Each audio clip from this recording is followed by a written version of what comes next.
comes from the word narrate. What is narration? Narration noun है, narration word निकल के आया है narrate करना. narrate करना मतलब बताना अपनी बात को. narrate का मतलब होता है to tell. to tell. narration has been coined from the word narrate. narrate का मतलब होता है बताना, narration word. ठीक है, इसका मतलब है बताना. और हम चीजों को दो तरीके से बताते हैं. या तो चीजों को डायरेक्ट स्पीच में बताते हैं या चीजों को इनडायरेक्ट स्पीच में बताते हैं. बताने का, बातों को बताने का दो तरीका होता है. एक होता है डायरेक्ट स्पीच और एक होता है इनडायरेक्ट स्पीच. और डायरेक्ट स्पीच हमेशा इन्वर्टेड कॉमास में होता है. इसको बोलते हैं ओपन इन्वर्टेड कॉमास और इसको बोलते हैं क्लोज इन्वर्टेड कॉमास. तो direct speech is always in inverted commas. और जब इन्वर्टेड कॉमास हट गया तो उसको इनडायरेक्ट स्पीच बोलते हैं. अब इसका मीनिंग बता रही हूँ. इनडायरेक्ट स्पीच जो होता है ना, वो इन्वर्टेड कॉमास में नहीं होता. सबसे बड़ी पहचान यही है. थोड़ा एक्टिव पैसिव में तो मुश्किल भी होता है पता लगाना कौन सा सेंटेंस एक्टिव है कौन सा पैसिव है. बट डायरेक्ट इनडायरेक्ट में तो बहुत ईजी है. या तो वाक्य को डायरेक्ट से इनडायरेक्ट बनाना है या इनडायरेक्ट से डायरेक्ट बनाना है. अगर इन्वर्टेड कॉमास में है इसका मतलब है कि वो डायरेक्ट है, उसका इनडायरेक्ट बनाना है. अगर बगैर इन्वर्टेड कॉमास में क्वेश्चन आया है इसका मतलब है वो इनडायरेक्ट है, आपको उसका डायरेक्ट बनाना है.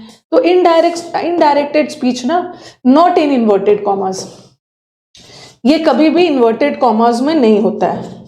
But direct speech inverted commas में होता है. अब ये तो एक छोटा सा मैंने आपको डिफरेंस बता दिया. बट एग्जैक्टली डायरेक्ट और इनडायरेक्ट होता क्या है, ठीक है. डायरेक्ट और इनडायरेक्ट एग्जैक्टली क्या होता है वो हम करेंगे. ओके, हाँ, क्या डिफरेंस है भाई देख लेना है. जैसे मैंने कहा, जैसे मैंने डायरेक्टली कोई आपसे बात कही.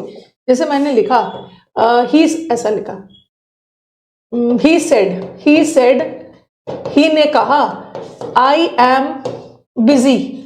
तो ये डायरेक्ट स्पीच में है ना, ठीक है. He said I am busy. He ने डायरेक्टली अपने मुंह से खुद बोला कि मैं बिजी हूं. ही ने कहा कि मैं बिजी हूं. तो ही डायरेक्टली अपनी बातों को बोल रहा है और ये इन्वर्टेड कॉमास में भी है. इसका मतलब है कि ये डायरेक्ट स्पीच में है, ठीक है. अब मैं, जैसे मैंने बोला, सपोज मैंने बोला कल मैं क्लास नहीं लूंगी, तो ये मैं डायरेक्टली बोल रही हूं. और मेरी बातों को कोई दूसरे शब्दों में बोल रहा है. जैसे आप स्टूडेंट में से कोई एक बोल रहा है कि मैम ने कहा है ना कि कल वो क्लास नहीं लेंगी, तो वो तो इनडायरेक्ट हो गया. तो इनडायरेक्ट मतलब किसी स्पीकर के बातों को अपने शब्दों में बोलना. जब स्पीकर डायरेक्टली बोल रहा है तो वो डायरेक्ट स्पीच में है. और स्पीकर की बातों को आप अपने शब्दों में बोल रहे हो तो वो इनडायरेक्ट स्पीच है. He said that he was busy. यहां ही ने कहा कि मैं बिजी हूं, ठीक है. और यहाँ पे ही ने कहा था कि वो बिजी है, मतलब मैं ही की बातों को अपने शब्दों में बोल रही. तो ये हो गया आपका इनडायरेक्ट स्पीच, ठीक है. इनडायरेक्ट स्पीच हो गया. This is the basic difference between direct and indirect. When we quote the actual words of the speaker, that is in direct speech. When we quote the actual words of the speaker in our own words, जब हम वक्ता की बातों को, speaker की बातों को अपने शब्दों में बोल रहे हैं, इसका मतलब है कि वो अपने शब्दों में बोल रहे हैं, इनडायरेक्ट है, ठीक है. और सिंपल सा चीज है ना, डायरेक्ट स्पीच इन्वर्टेड कॉमर्स में होता है और इनडायरेक्ट स्पीच कभी भी इन्वर्टेड कॉमर्स में नहीं होता. ये बगैर इन्वर्टेड कॉमर्स होता है, ठीक है, बगैर इन्वर्टर्स. तो ये तो आपको पहले से भी पता है, ठीक है. ये चीज यहाँ पे लिखा हुआ है. नरेशन वर्ड कहाँ से निकल के आया है? नरेशन वर्ड का मतलब होता है नरेट करना. नरेट करना मतलब बताना, कहना. और हम अपनी बातों को ना दो तरीके से कहते हैं, टू वेज में अपनी बातों को कहते हैं. वही चीज मैंने लिखा, एक डायरेक्ट स्पीच में बोलते हैं अपनी बातों को और एक इनडायरेक्ट स्पीच में. When we quote the actual words, वक्ता ने बात करते समय जिन जिन शब्दों का यूज किया एक्चुअल, तो वो हो गया हमारा डायरेक्ट स्पीच. और डायरेक्ट स्पीच इन्वर्टेड कॉमास में होता है. और जब हम किसी व्यक्ति की बातों को अपने शब्दों में बोल रहे हैं तो वो इनडायरेक्ट स्पीच हो गया, ठीक है. और इनडायरेक्ट स्पीच कभी भी इन्वर्टेड कॉमास में नहीं होता, बगैर इन्वर्टेड कॉमास होता है. अब जितने भी, ये लिखने की जरूरत नहीं है.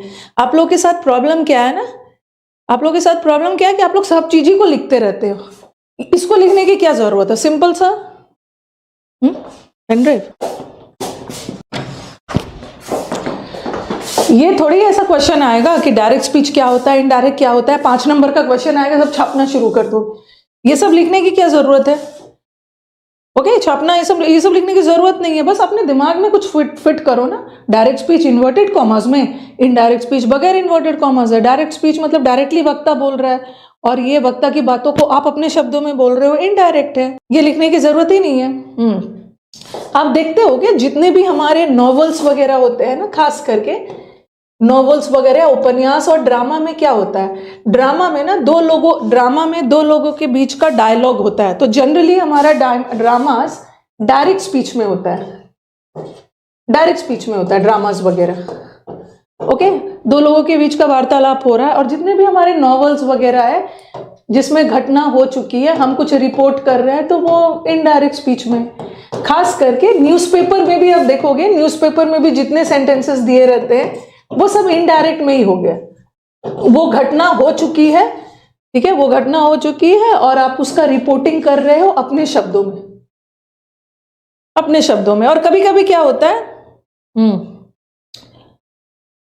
कभी कभी क्या होता है कि कभी कभी न्यूज़पेपर में भी, जैसे मोदी जी या किसी लीडर ने कोई स्पीच दिया, और वो कुछ वर्ड्स है ना उसको इन्वर्टेड कॉमास में डाल देते हैं, ठीक है। तो लीडर ने स्पीच देते समय डायरेक्टली वही वर्ड का, ठीक उसी शब्द का यूज किया था अपने भाषण में, तो कभी कभी कुछ वर्ड्स को डायरेक्टली उन्हीं के वर्ड्स होते हैं वो इन्वर्टेड कॉमास में डाल देते हैं। अदरवाइज नॉवेल्स और न्यूज़पेपर सारे रिपोर्टेड स्पीच में होते हैं। ओके